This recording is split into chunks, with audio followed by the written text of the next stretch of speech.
गरीबी की मुसीबत। गरीबी एक ऐसा अभिशाप है जो न केवल इंसान की जरूरतों को छीन लेता है, बल्कि उसकी इज्जत, आत्मसम्मान और सपनों को भी कुचल देता है। ये कहानी एक गरीब परिवार की है जो मेहनत और ईमानदारी से जीवन यापन करने की कोशिश कर रहा है, लेकिन समाज की कठोरता और अमीरों के अत्याचारों का शिकार हो जाता है। मुख्य कहानी। गांव के एक कोने में रामू अपने परिवार के साथ एक छोटी सी ठेला खोमचे की दुकान चलाता था।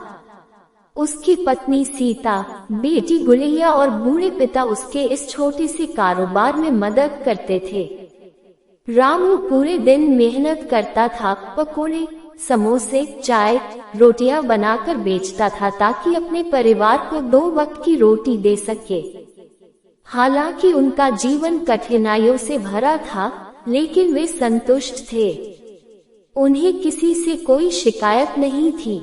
लेकिन गांव के जमींदार के बेटे विक्रम को उनकी यही ईमानदारी और दुकान का चलना खटकने लगा। विक्रम अमीर और घमंडी था। वह चाहता था कि रामू की दुकान हट जाए क्योंकि वह उसी जगह अपनी गाड़ी खड़ी करना चाहता था। उसने कई बार रामू को धमकाया, लेकिन रामू ने विनम्रता से माफी मांगते हुए कहा, भैया जी, हम गरीब हैं, यही ठेला ही हमारा पेट भरता है, आप कोई और जगह देख लीजिए। विक्रम ने इसे अपनी तौहीन समझा। एक दिन वह अपने साथ कुछ गुंडों को लेकर आया और रामू के ठेले पर तोड़फोड़ करने लगा। रामू के बूढ़े पिता ने रोकने की कोशिश की तो उसे धक्का दे दिया गया और वह जमीन पर गिर पड़े। सीता और गुड़िया डर से रोने लगी। रामू गिड़गिड़ाता रहा, लेकिन किसी ने उसकी एक न सुनी। सीन का दृश्य जैसा कि चित्र में दिखाया गया है। रामू के बूढ़े पिता जमीन पर पड़े हैं और सीता उन्हें थामे रो रही है। गुड़िया डरी सहमी खड़ी है। विक्रम लाठी लेकर खड़ा है और दुकान को नुकसान पहुंचा रहा है। गरीबों की ये दशा देखकर दिल भर आता है, लेकिन कोई मदद को आगे नहीं आता। रामू ने कई बार पंचायत में जाकर शिकायत की, लेकिन वहां भी अमीरों की ही सुनी जाती थी। वह थक हार कर चुपचाप सहन करता रहा। नया मोड़।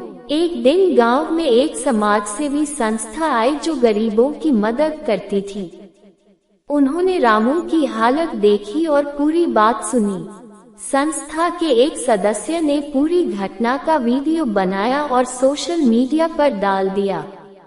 वीडियो तेजी से वायरल हुआ और लोगों की सहानुभूति रामू के पक्ष में जागी। ये बात जिला कलेक्टर तक पहुंची और उन्होंने तत्काल कार्रवाई के आदेश दिए। विक्रम को पुलिस ने गिरफ्तार कर लिया और रामू को उचित मुआवजा और दुकान लगाने के लिए स्थायी जगह दिलवाई गई। परिणाम, रामू की मेहनत रंग लाई। उसकी ईमानदारी और संघर्ष को पहचान मिली। समाजसेवी संस्था ने गुड़िया की पढ़ाई का खर्चा उठाने की जिम्मेदारी ली। सीता को महिलाओं के लिए शुरू की गई योजना में रोजगार मिला और रामू की जिंदगी धीरे धीरे पटरी पर लौटने लगी। सीख, मॉरल ऑफ द स्टोरी। इस कहानी से यह सीखने को मिलता है कि गरीबी कोई अपराध नहीं है, लेकिन अमीरों की बदसलूकी जरूर अपराध है। अत्याचार के खिलाफ आवाज उठाना जरूरी है, चाहे वह सोशल मीडिया के माध्यम से ही क्यों न हो। समाज में बदलाव तभी आता है जब लोग एकजुट होकर अन्याय के खिलाफ खड़े होते हैं। निष्कर्ष, गरीबी की मुसीबत सिर्फ एक कहानी नहीं, बल्कि हजारों ऐसे गरीब परिवारों की हकीकत है जो हर रोज जीवन की लड़ाई लड़ रहे हैं। हमें जरूरत है ऐसी आवाज बनने की जो इन दबे कुचले लोगों को न्याय दिला सके। अगर हम सब मिलकर अन्याय के खिलाफ एकजुट हो जाएं, तो कोई भी विक्रम किसी रामू को लाठी से नहीं मार सकेगा।